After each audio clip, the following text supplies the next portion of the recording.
Hello, everyone, and welcome to another DC Capstone Report.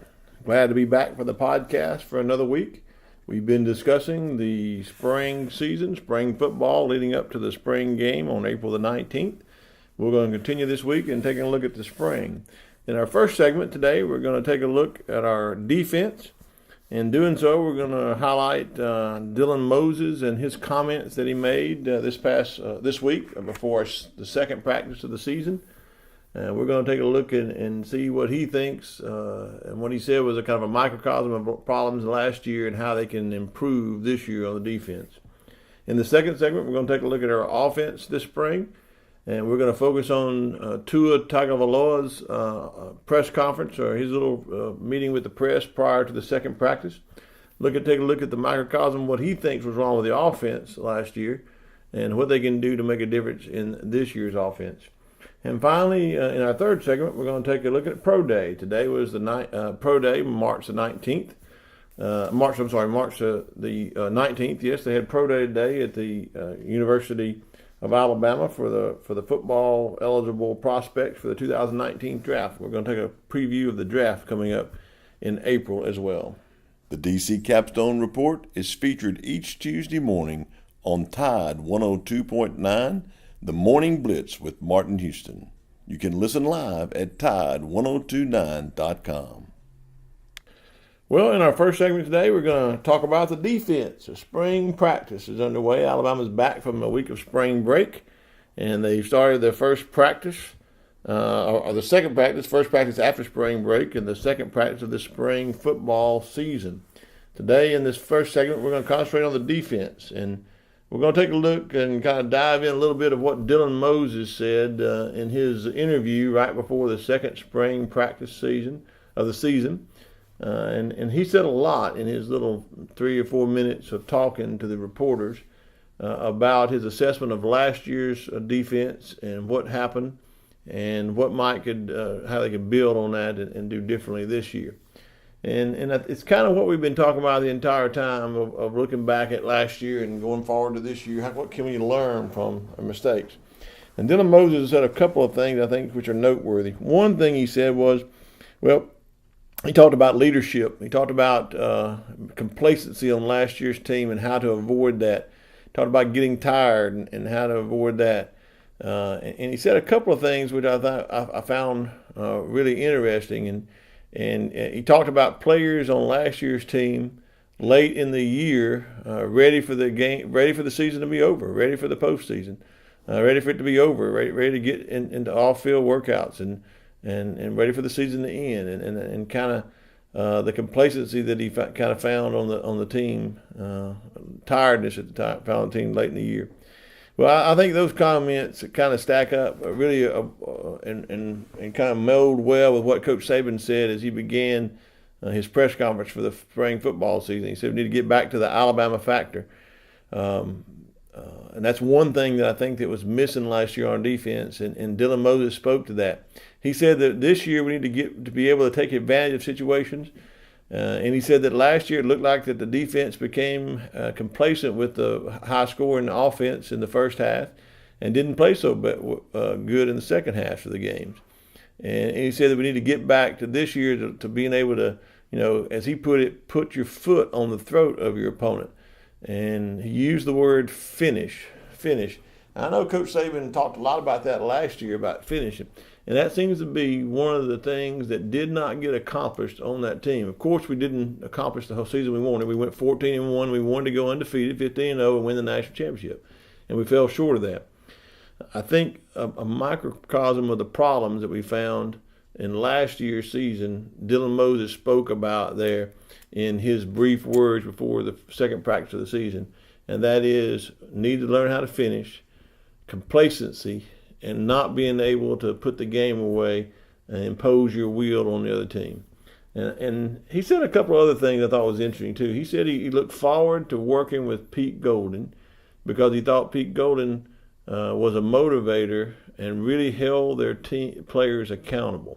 Well, was that talking that maybe last year Tosh Lapoy as the defensive coordinator didn't do a good job of holding players accountable?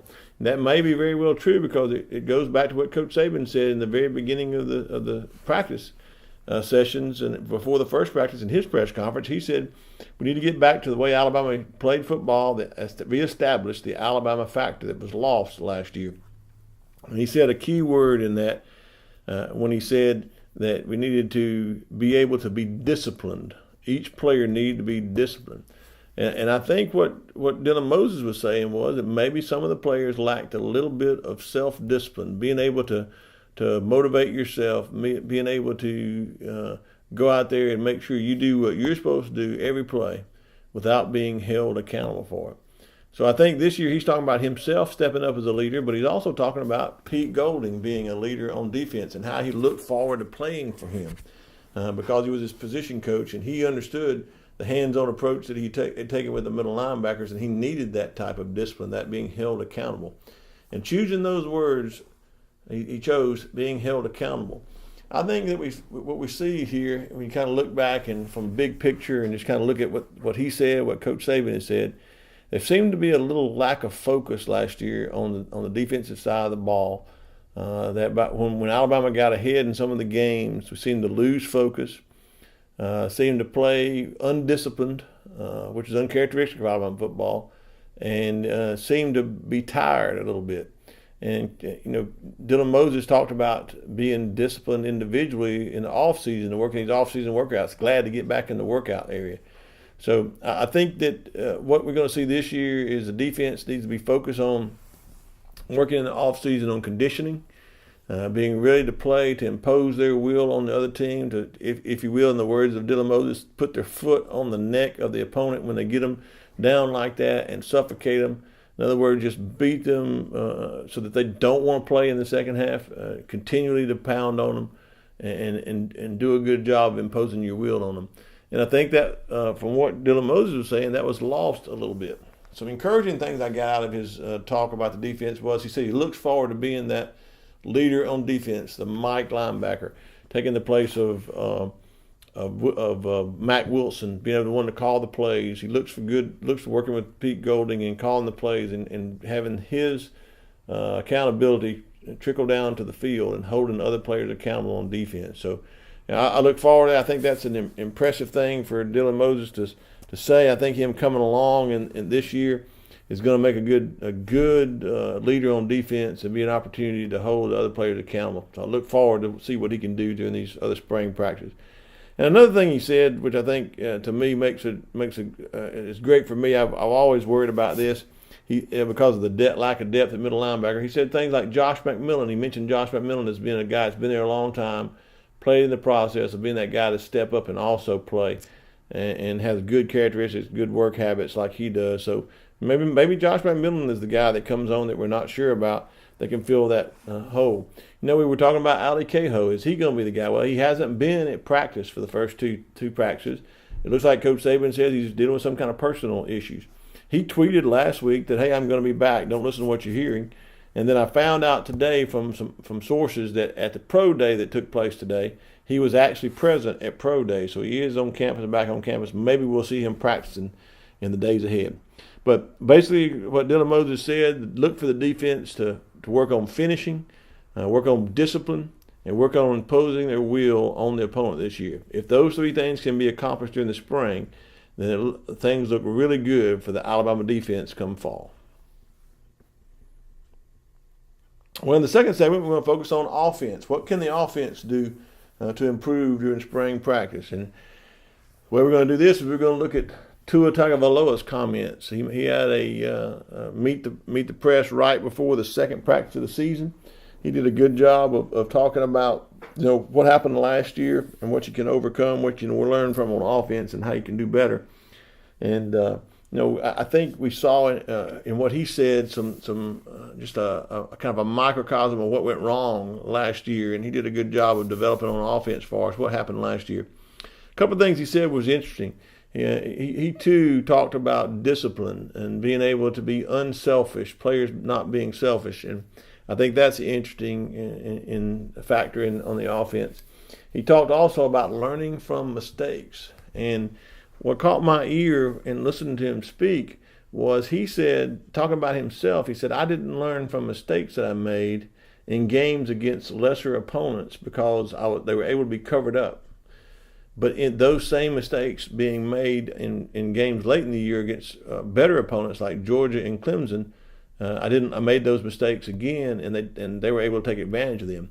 So I think it's important, eye-opening there to hear him doing a self-evaluation of himself, saying, hey, I didn't do a good job of learning in those games against lesser opponents because it was able to be covered up. In other words, that pass that I threw that I shouldn't have thrown didn't get intercepted, didn't get knocked down. It got into a tight window because the other team wasn't athletic enough to take advantage of it. But when those players became athletic enough in Georgia, and Clemson games that he struggled in, they were able to take advantage of those mistakes. And he was saying, hey, I didn't learn from those mistakes.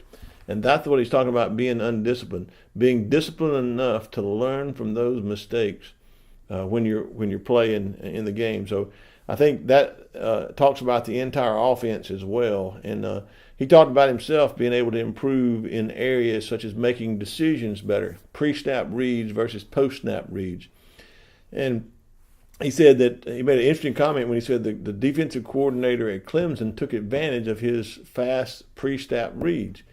And, his fast being able to read became a hindrance to him in that game because he would make a decision based on a pre-snap read that the defensive coordinator at Clemson set up. And then they would change at snap, the defensive coverage, and he would throw that ball anyway into that area, and those passes were intercepted, those passes were knocked down. And so he needs to do a better job, he said, on his reading schemes. And I think that's a very good criticism of himself. I think that it's really good to see him even more mature this year than last year, and I think that it's gonna bode well for our entire offense. I think though when he talks about playing as a team, and he mentioned also that in this past year that he felt like didn't learn from lesser opponents. This coming year, we're going to have some other opponents on our schedules, much like last year, if not even weaker opponents this year. We're going to have to learn better in those games. So I think what he said, taken in context with what Dylan Moses said, is the team itself is going to have to learn to go back and play with the end in mind. In other words, thinking that you've got to accomplish what you're playing today in this situation with whoever you're playing, in order with the end in mind that you want to be national champions at the end of it. And what that means is you can't play to the standard of your opponent. You have to play to the standard that you set yourself. And that goes back to what Coach Saban has said. We've got to get back to reestablish the Alabama factor. So I think what Tua is saying is on offense now, we've got to play to a standard of Alabama football, even in the games against lesser opponents. In other words, I have to be disciplined enough on every position, every skill position, every lineman, every quarterback and the running backs to do their job and do it to their best, even against lesser opponents. No matter that their athleticism can make up for those mistakes, they need to be play mistake-free football, even against the lesser opponents, so it doesn't come back and bite them against those opponents as they get tougher.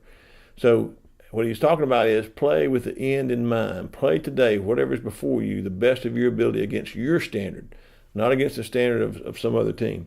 So I think if they can establish that in the offseason and spring to instill in this culture of getting back to Alabama football, the Alabama factor, playing offense, playing defense in a way that plays up to your standard every play, and you can be disciplined enough to do that, then I think Alabama is going to set up for a good spring season to launch them into a good fall. So I think Tua's comments are great. I think it shows maturity. I think this year, without Jalen being right behind him, he even said that Jalen Hurts gave him a good example of being an unselfish player. And I don't by any means think he's selfish in a bad way. I think that sometimes he's so good, his athleticism allows him to do some things in a way that may be selfish as a team perspective. So I think his concentration in some of his talks talked about, hey, I want to do what's best for the team. So everyone needs to go out on offense and play with their team in mind, team goals in mind, the end in mind, the national championship in mind. Every game you play, no matter who you're playing, you line up and you play to a standard of what we've all established to be Alabama football. He talked about also playing in the Steve Sarkisian system. And I think that's going to be a great thing for Tua. I think he'll flourish in this Sarkisian system. I think the ability when you play a more run first play action passing game as opposed to a run pass option game, it gives the quarterback an opportunity to react to what the defense gives them by a play action pass. Let your defense react to what the offense is doing. In an RPO system, you have to react to what the defensive player does and make some pre-snap reads as to how you're going to do the ball, or at the snap read is what you're going to do with the ball.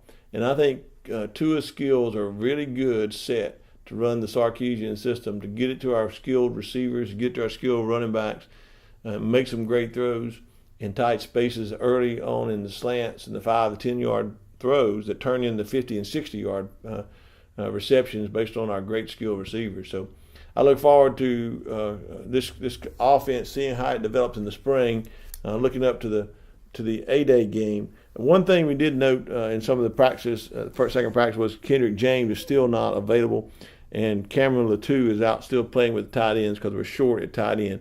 Looks like Miller Forstall and Major Tennyson are your starting tight ends. Kendrick James has been out. We had that little issue with the NCAA, so not so long he'll be out. But so that's kind of an update of our both offense and defense leading in the spring. I look forward to really seeing how this develops and what Alabama was able to accomplish to get to these ends that they want to get back to playing Alabama football, and it's reestablishing that Alabama factor. Well, in this final segment today, since today is pro day at the university, they had the workouts out there. All the Alabama football players that are eligible for the draft were able to work out.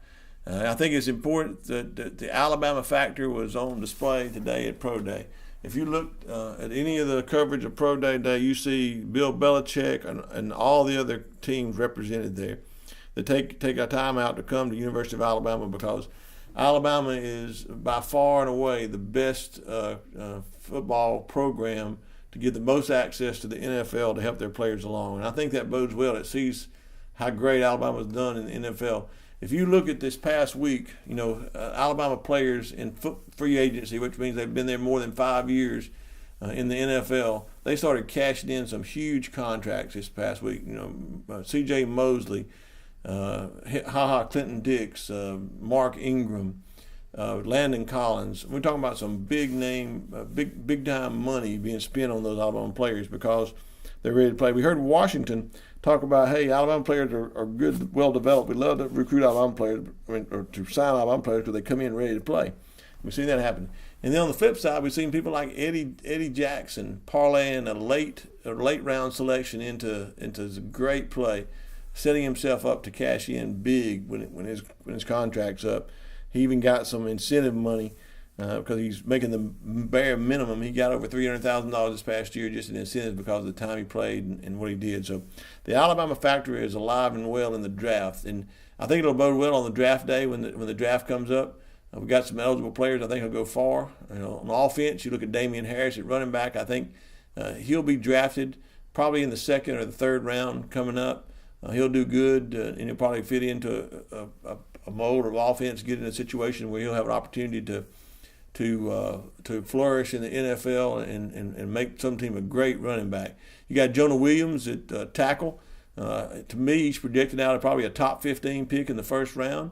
He could go higher than that, could slip a little bit, but I think somewhere around the 1 through 15 selection is going to be a really good opportunity for him. You got Ross Pierce-Baker. He's a guard or center, able to play all along the line. I think you probably see him go in second or third round. That's an opportunity for him to go in and make an impact. You got Mac Wilson is opportunity for him to go in and make a showing on defense. You got Quinton Williams. It could be one of the first, second, or third pick off the board on defense. You have Deontay Thompson, probably a second, third round pick on defense as well. And then probably the most surprising one coming out in this draft has been Josh Jacobs. Almost 90% of all the projections have him as the first running back coming off the board. You got him with the running back at Penn State, but most 90% of them have him being the first running back coming off the board. He didn't have a great pro day today. He didn't have a great 40 time, but that shouldn't. His athletic ability is what's the one selling him, so that really shouldn't hold him back much. I still look for him to go in the late first round, early second round. And then you got Irv Smith Jr., a tight end that can really go in and make some money in the NFL. So it looks like that Alabama has just a perfect opportunity to put some players in the draft this year, just like they did last year. And just again, seeing this Alabama factor play out in the NFL bodes well for all the recruits that want to sign and make it one day at the next level. Well, until next time, this is the DC Capstone Report. We'll be back again next week with another podcast, and look forward to all of our listeners out there having a great week of another great week of spring practice. Thanks, and roll tide.